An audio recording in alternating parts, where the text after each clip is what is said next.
Buenos días, aquí Natalie Koch de Mallorca Zeitgeist. No me vais a ver porque estoy por estos mundos en Maui y tengo conmigo un señor que es argentino y nació con la corbata puesta.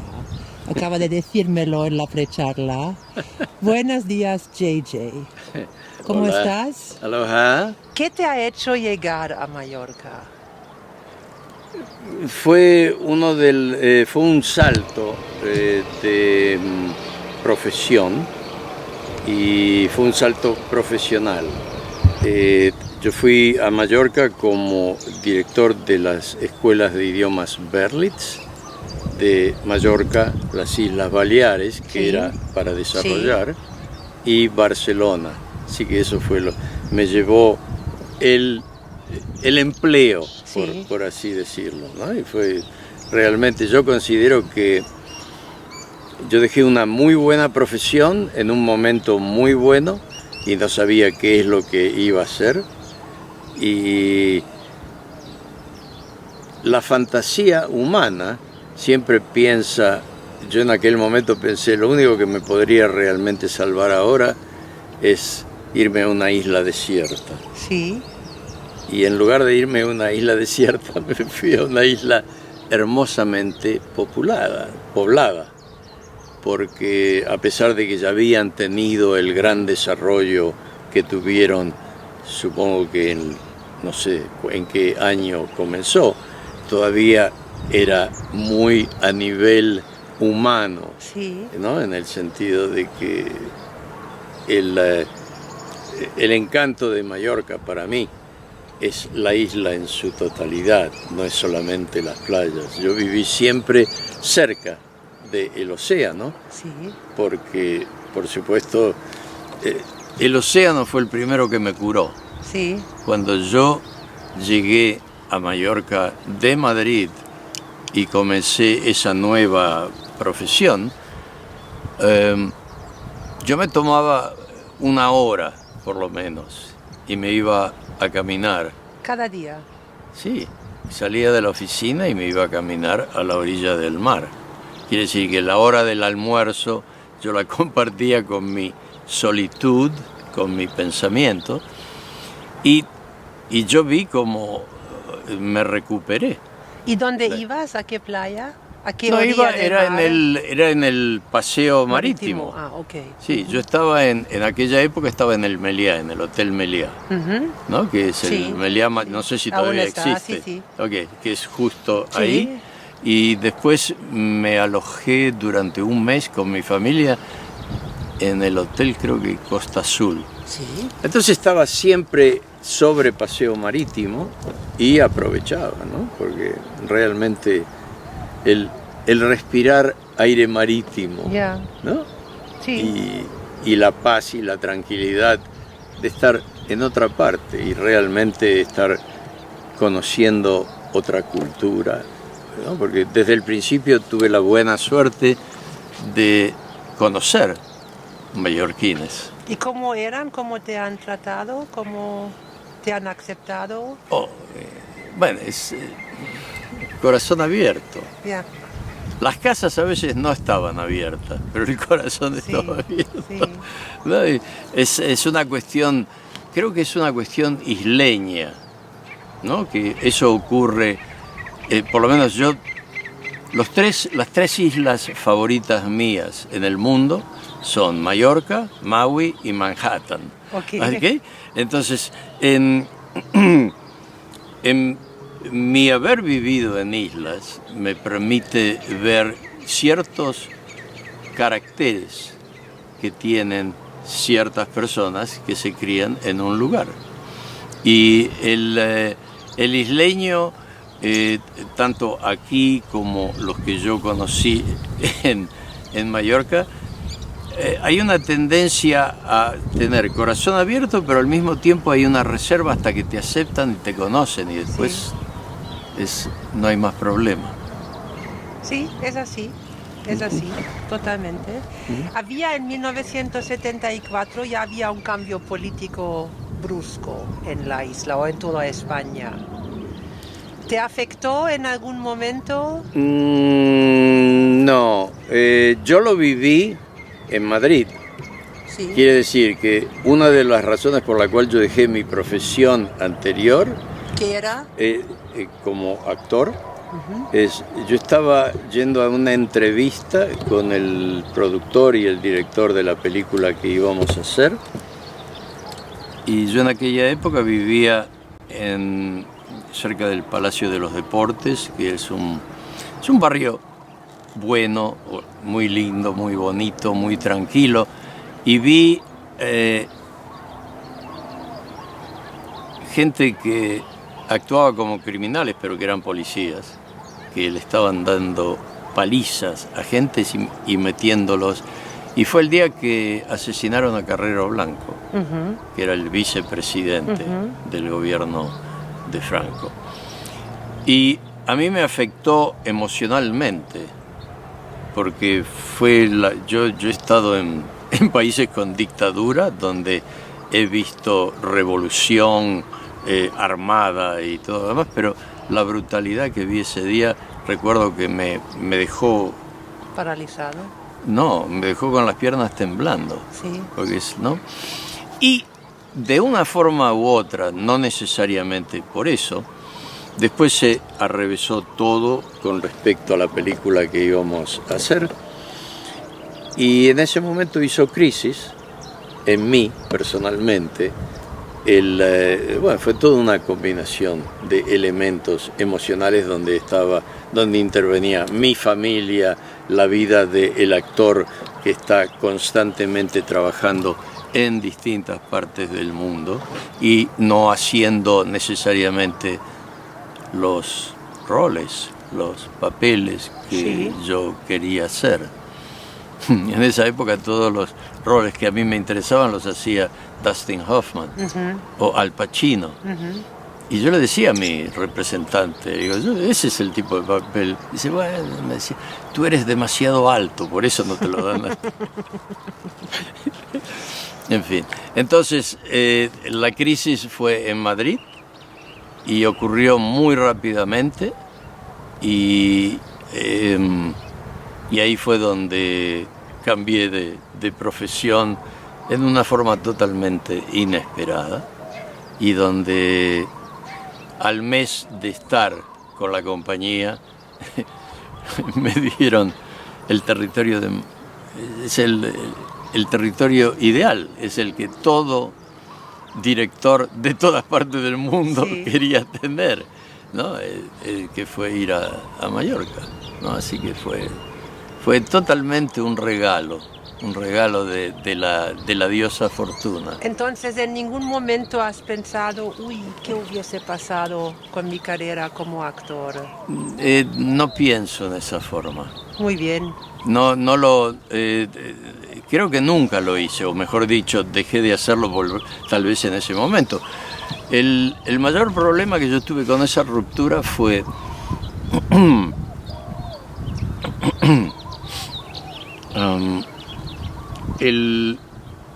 ¿qué es lo que me va a dar satisfacción ahora en la vida?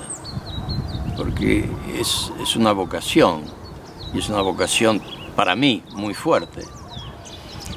Y lo que más me sorprendió fue que, sin darme cuenta, paseando por el paseo marítimo, me curé de eso. Sí.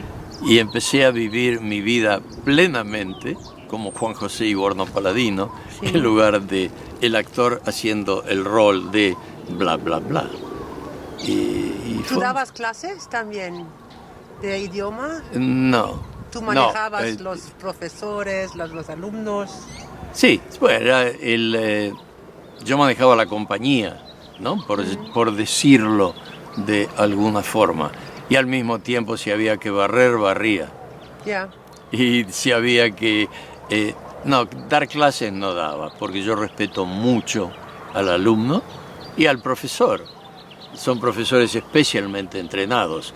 Yo he entrenado profesores, pero yo puedo entrenar, pero no necesariamente. Me estás haciendo acordar de un montón de cosas que ni siquiera recordaba.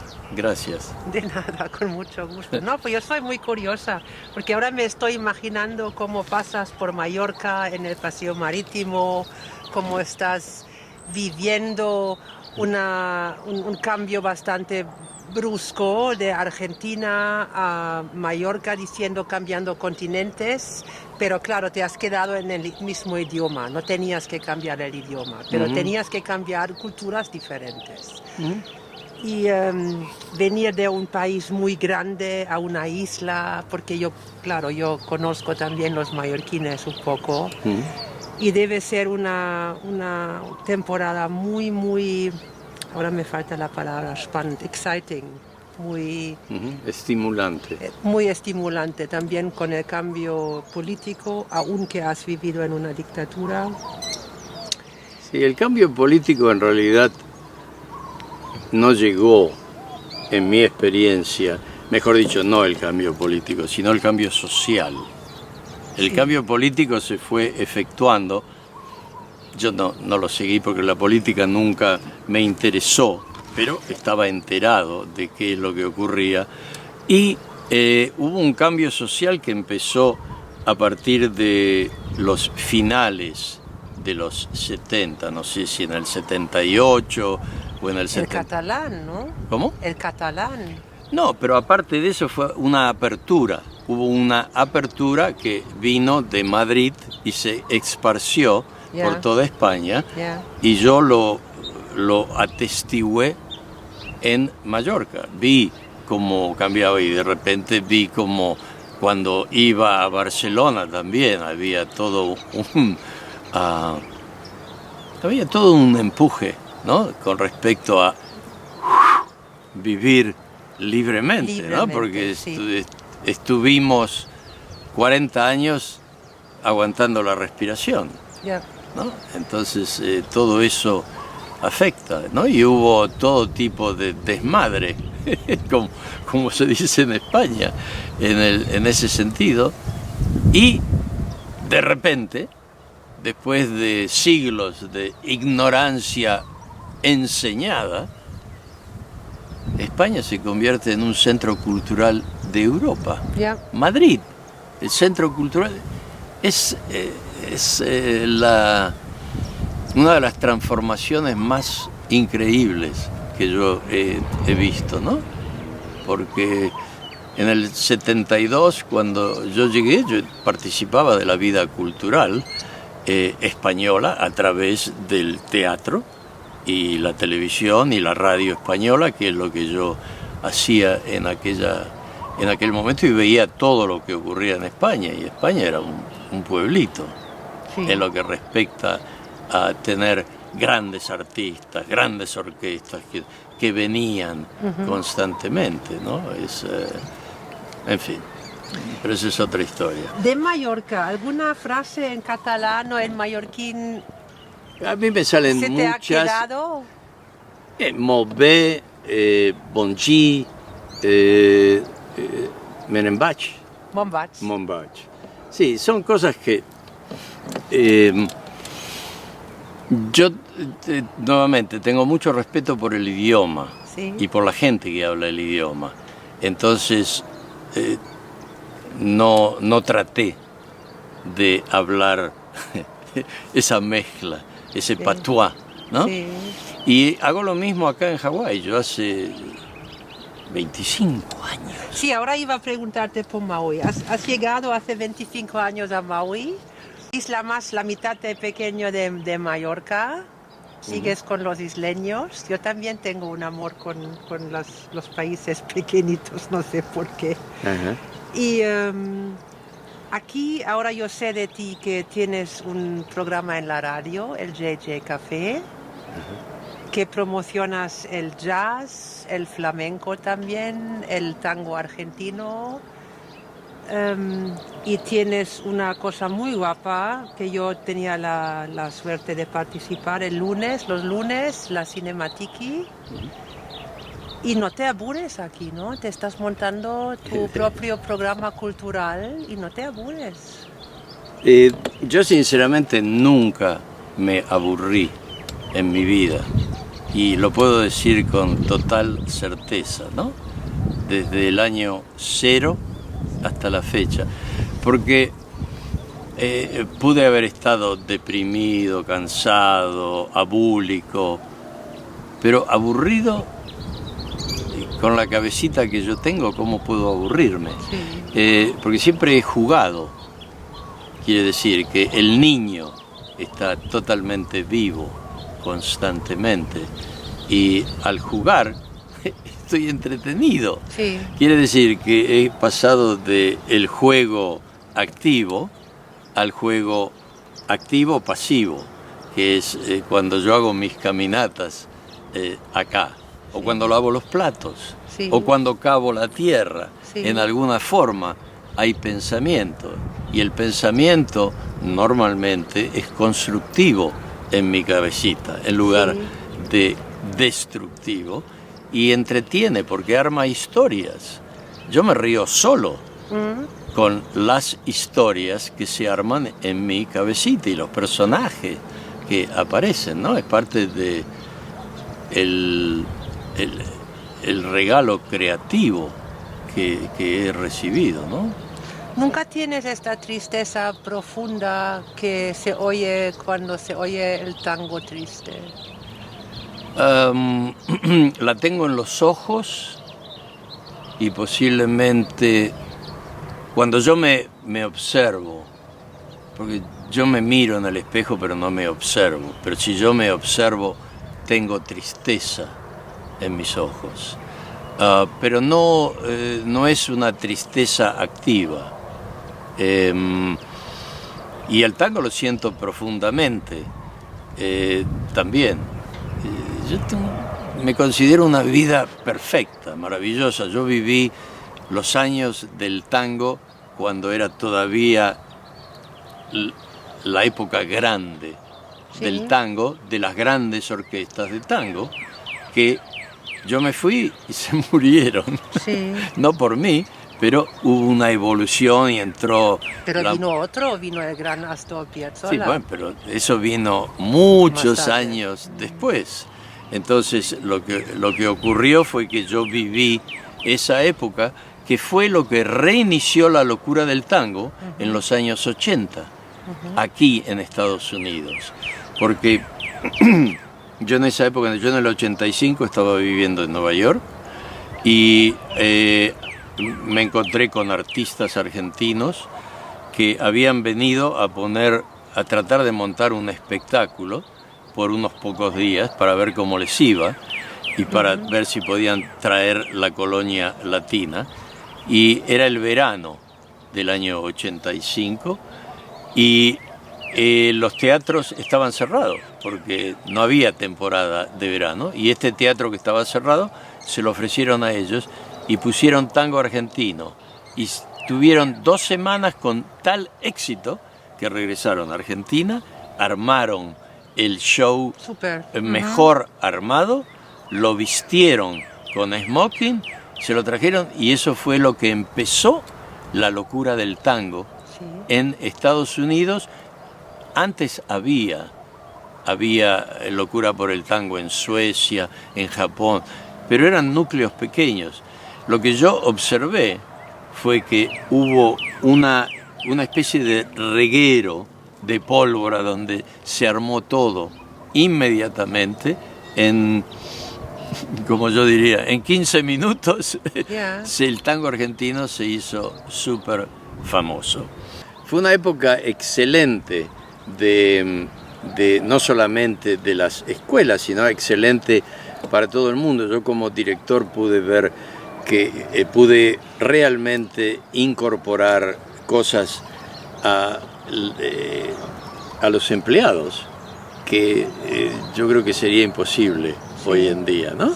Y era no solamente en el estímulo de los aumentos salariales, sino, por ejemplo, yo en mi oficina, en aquella época, hice cambiar todas las luces fluorescentes de toda la oficina y todas las aulas y todo lo demás, con una luz que se desarrolló en aquella época, que era de full spectrum, que había una fábrica especial, que bueno, había había que comprarlas especialmente. Quiere decir que el sistema corporativo siempre está interesado en lo que se llama the bottom line. Sí, ¿no? pero ¿por qué has cambiado la luz?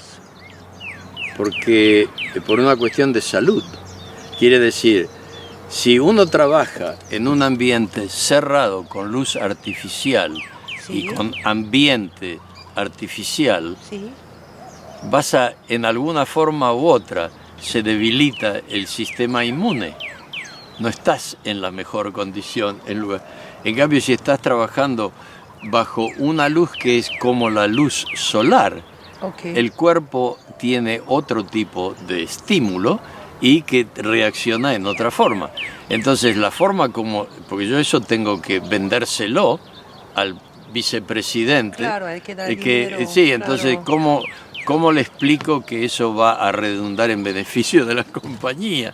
Y le digo, bueno, redunda en el sentido de que hay menos ausencias, menos enfermedades, menos pago por enfermedad y todo eso. Muy bien, ¿no? muy Así innovativo. sí. Entonces, esa es otra historia. Como diría Kipling, ¿no? Esa es otra historia.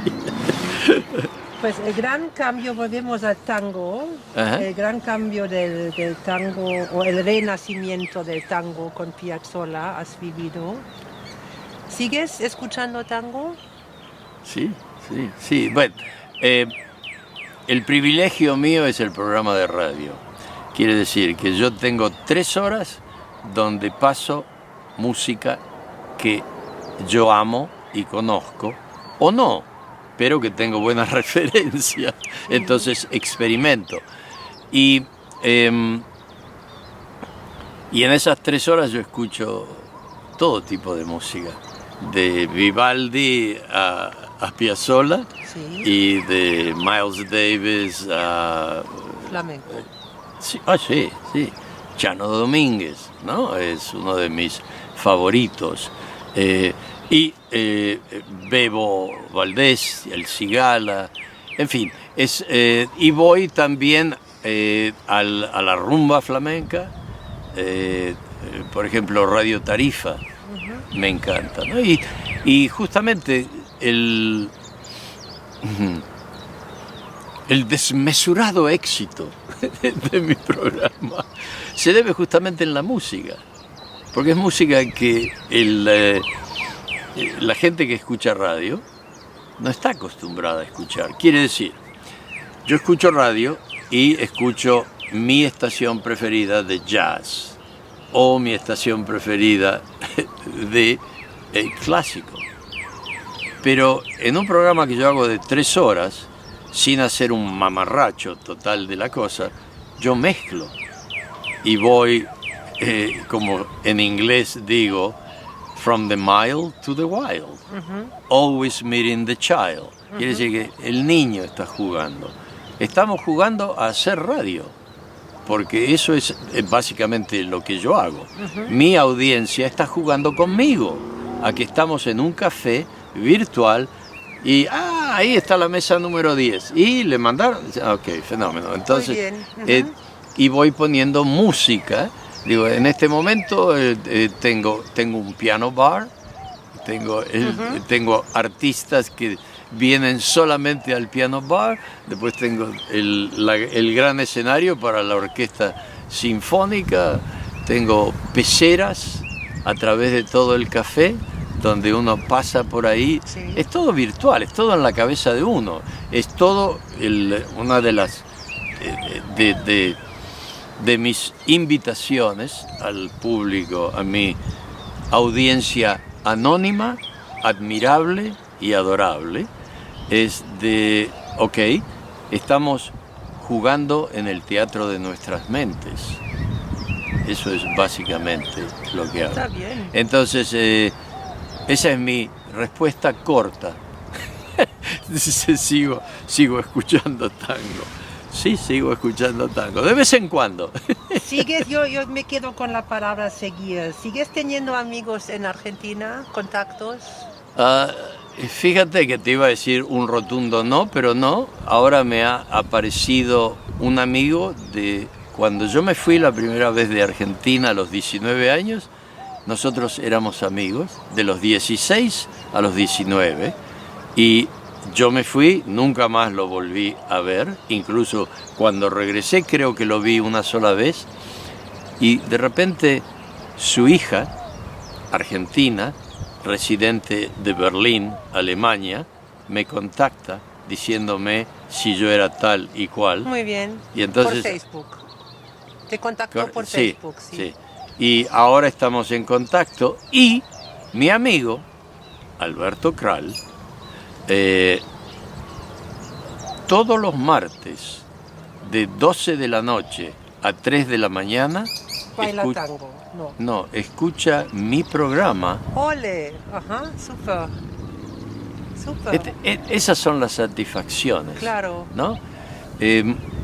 La cantidad de gente que yo he conocido y me he amigado a través de la radio, ¿no? Inclusive hoy en la playa conocí a una persona justamente que se presenta para el gobierno, que dijo que había estado por aquí para dejarme un folleto y me conocía a través del programa de radio. Cuando llegó a mi casa y vio Café JJ, el letrero en la puerta, me preguntó justamente.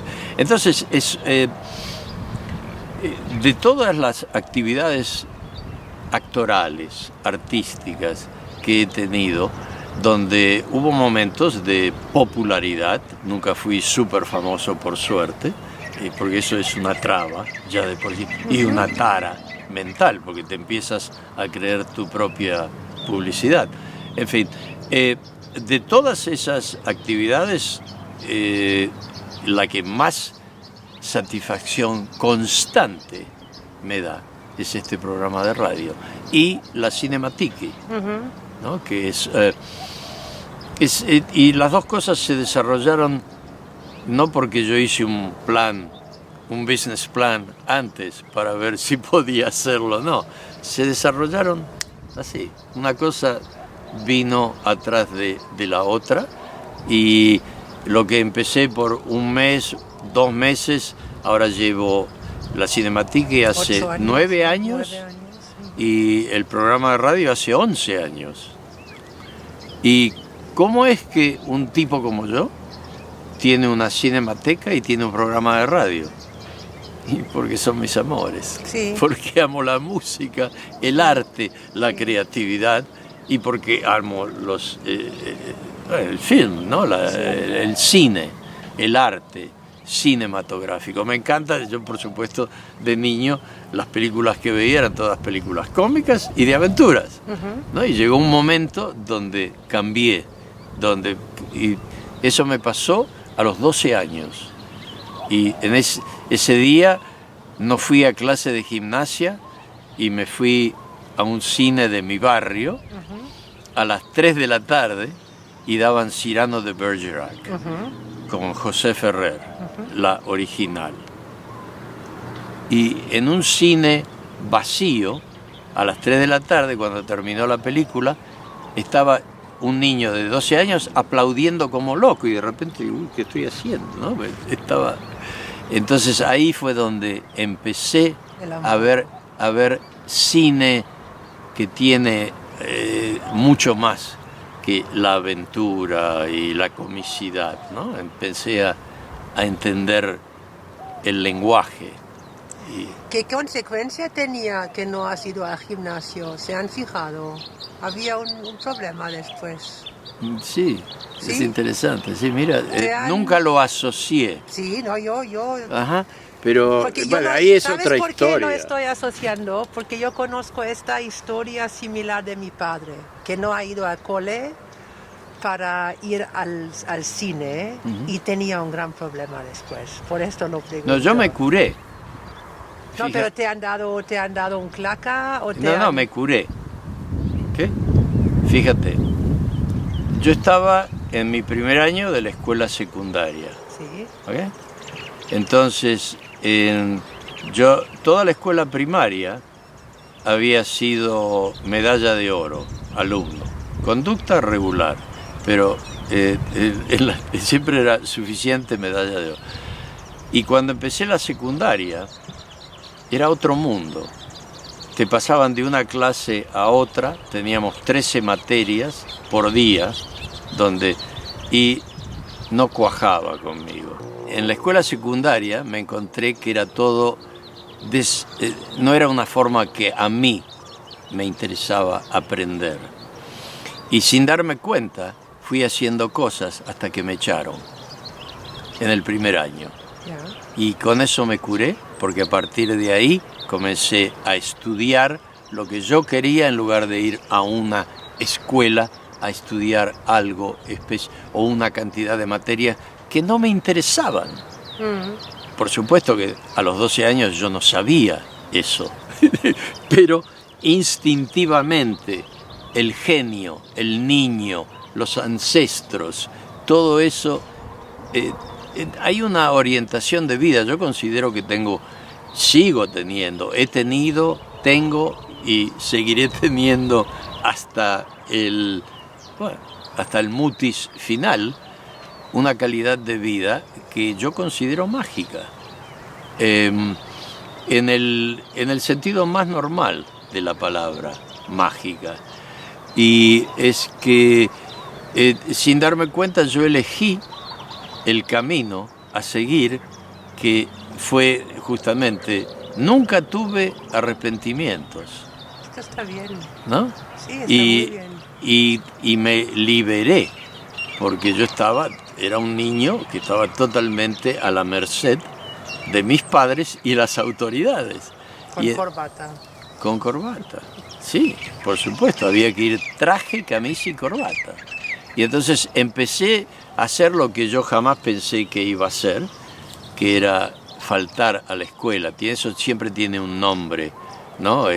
Playing hooky en inglés, hacerse la rata en Argentina. Y eso sumado a amonestaciones que eran debidos a, de repente, toda la clase se reía del profesor de francés. Entonces había una amonestación colectiva. Se fueron acumulando y llegó al máximo donde te echan. Tienes que volver a dar todo el programa a final de año. Hay que estudiar por su cuenta y luego presentarse. Y te presentas a examen. Hay un bolillero donde se saca la bolilla, como cuando se canta el gordo de Navidad. Y de acuerdo a la bolilla tienes que hablar de ese número de esa materia. Una cosa de locos, ¿no? Sí. Para mí. Sí. ¿No? Entonces tuve la suerte de que además mi mamá accidentalmente quedó preñada de mi papá con mi hermanito. Entonces hubo una distracción y yo me escapé. Muy bien. Y así fue como comenzó mi real carrera artística, en el sentido de elegí, porque yo a partir de los 6 años estudié en el conservatorio, estudié piano. Entonces yo de niño daba conciertos de piano y llegué a tener a los 12 años el título de profesor de piano. Escribía música, toda la formación verdadera de un músico. Y a los 12 años dejé piano. A los 12 años dejé los estudios de inglés. Dejé todo. Quiere decir que no lo dejé todo junto, ¿no? ¿Pero ahora tocas piano o no? No, eso fue otra cosa. Bueno, eso es otra historia. Es a los 3 años de haber... Pero ahora he visto la mirada triste. Ahora salió de tus ojos un momento muy triste. Es el espejo del alma. Yeah. Es imposible, aunque yo quiera poner los ojos de otra forma, estoy... Ok, bueno, gracias por ese reflejo. Salud. Salud.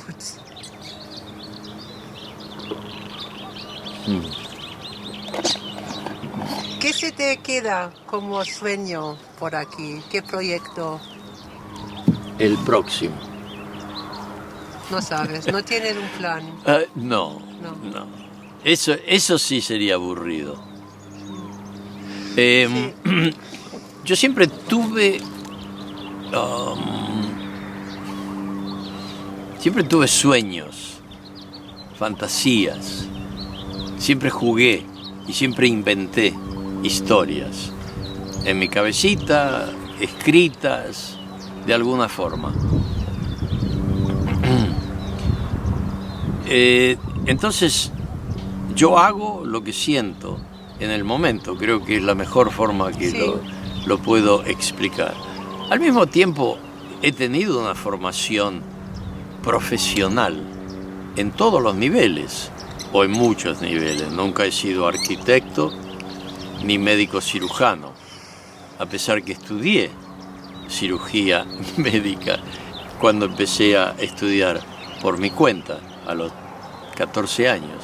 Iba a la Facultad de Medicina de Buenos Aires, entraba en el anfiteatro y veía los grandes cirujanos de aquel momento operar, ¿no? Por eso me liberé, el niño pudo empezar a cruzar la calle solo.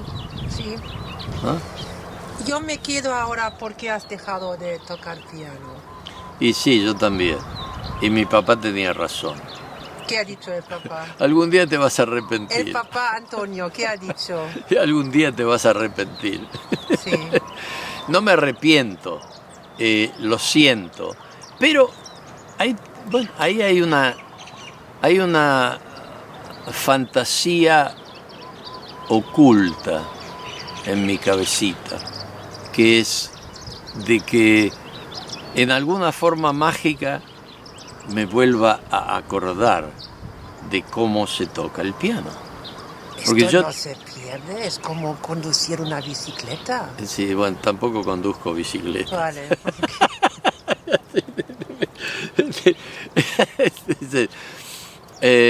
Totalmente de acuerdo, pero yo soy un caso único Ya, en todo. ya.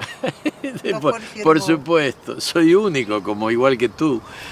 Somos únicos y yo tengo mis falencias, ¿no? A pesar de que yo he tenido años que me he considerado perfecto. Pero soy un ser humano, tengo falencias, no estoy... hay cosas que... Hay cosas que salen aunque uno la piense distinta, pero el instinto, ¿no? O las circunstancias, toda una combinación de cosas. ¿Volverás a Mallorca? Como visitante, Yo dejé de viajar internacionalmente en el año 97, que fue cuando regresé por tercera vez y me quedé definitivamente. Entonces, me hace ilusión, y cuando pienso en paraísos que yo me siento que es mi casa y es mi paraíso, por supuesto, Mallorca. Mucho más que Manhattan, Ya. ¿no? Y mucho más que Buenos Aires, ¿no? Nunca he estado en Buenos Aires. No, Buenos No Aires es sé. una ciudad estupenda, pero yo ya la viví cuando era realmente estupenda y ahora sigue siendo estupenda, pero es otra cosa, otro ritmo que yo ni siquiera conozco. Hace 21 años Sí. que no he estado allá. Entonces, contestando nuevamente tu pregunta, no tengo ningún proyecto de viajar a ninguna parte, no estoy ni a favor ni en contra. El día ideal mío es amanecer en Maui para ir a Quiabecapú a la mañana. A mediodía almorzar en San Francisco y tomar café por el North Beach y luego la noche en Nueva York y la noche bien tarde, a las 3 de la mañana, ir a comer a la Épide d'Or en el barrio Leol de París. Y después volver Ok. y levantarme aquí en Maui a la mañana. Ok, pero muchacha, mira lo que sin querer he creado con el programa de radio, con la Cinematique. Es todo en la cabecita, Sí. ¿no? Lo que uno sueña y lo que uno desea, yo sé por ahí el 20%, pero por ahí el 80% Yeah. tiene mucho más empuje. Con lo cual quiere decir, ¿qué es lo que a mí me gustaría? Y tal vez viajar astralmente. Lo hacía de niño, en una forma muy corta, pero yo recuerdo haber salido y viajado astralmente de niño. Sí. Y no es que estaba drogado. Así que todo, hasta este momento todo es posible. Mira, la pared en Berlín. Ya. Eso ocurrió en mi tiempo, en mi vida. Cuando la gente dice, oh, it'll never happen in my life, nunca va a ocurrir mientras yo estoy vivo. No, macanas. Yo quiero que ocurra lo que yo espero, lo que yo deseo con fervor, que mejoren las cosas a un punto donde ocurra en mi vida, no 3 años después, Sí. o 100 o 200. Y ahora me quedo con la asociación que cuando vuelves un día como visitante a Mallorca, me gustaría ir contigo a la Cartuja de Valldemosa y escuchamos un concierto de piano juntos. Okay. Que debes que saber que es una grande invitación por mi parte, porque yo no soy amante de música clásica, Ajá. pero me hace ilusión ir contigo a la Cartuja. Muchas gracias, muchas gracias. Hablando de la Cartuja, es otra historia, pero de todos los lugares en el mundo, las grandes ciudades con grandes teatros donde he vivido, en Palma de Mallorca, el Auditorium, ese elefante blanco en esa isla, fue el lugar donde vi a Arthur Rubinstein. Olé. Sí. No lo vi en Carnegie Hall, no lo vi en el Teatro Colón, no lo vi en Londres, en Palma de Mallorca. Y yo, a través de la empresa, auspiciaba el ciclo de The Rings, las óperas alemanas, que a mí no es un tipo de música que me llega, pero era un espectáculo y yo siempre quedaba impresionado del público que atendía. Además, ¿todavía existe el auditorio? Claro. Ah, ok. Bueno, me imagino que Ferragut, el dueño original, el visionario que creó eso, debe estar ya Esto no lo sé. pasado. Pero el auditorio no existe, sí. Sí, son... ok, y yo devuelvo tu invitación invitándote a comer donde, si todavía existe, a la Casa Gallega. Existe. ¿Existe? Sí, ese era mi restaurante favorito para ciertas cosas, ¿no? Después yo iba a Seyers, ¿no? Normalmente había, cerca de mi oficina había uno o dos, o si no iba a Algaida con amigos, al Seyer de Algaida, que en aquella época era súper famoso por las sopas. Sí, yo tengo hermosos recuerdos de Mallorca, por suerte, ¿no? Porque también he vivido momentos dramáticos y feos, pero por suerte no lo recuerdo, tengo que forzarme. No lo voy a preguntar. A mí me gusta mucho cómo ha quedado esta charla. Ajá. Y no voy a preguntar por los momentos feos, a lo mejor otro día, pero ahora estamos aquí en el paraíso y no quiero momentos feos. Bueno, en realidad esto es el purgatorio, porque yo soy un tipo tan optimista en ese sentido que creo que después de esto todavía hay algo mejor. Sí. Así que esto es el purgatorio y después está el paraíso, que todavía es más mejor. Pues JJ, muchísimas gracias por tu tiempo. Un placer. Yo espero de verte mañana en la playa, como casi cada día. Correcto. Y cada día cuando te veo, me hace mucha gracia de decirte buen día, para hacerme diferente de toda la otra gente aquí. Y contigo tengo un poco la sensación extranjeros que estaban o están en Mallorca y ahora en otra isla. Y me alegro mucho de verte mañana en la playa.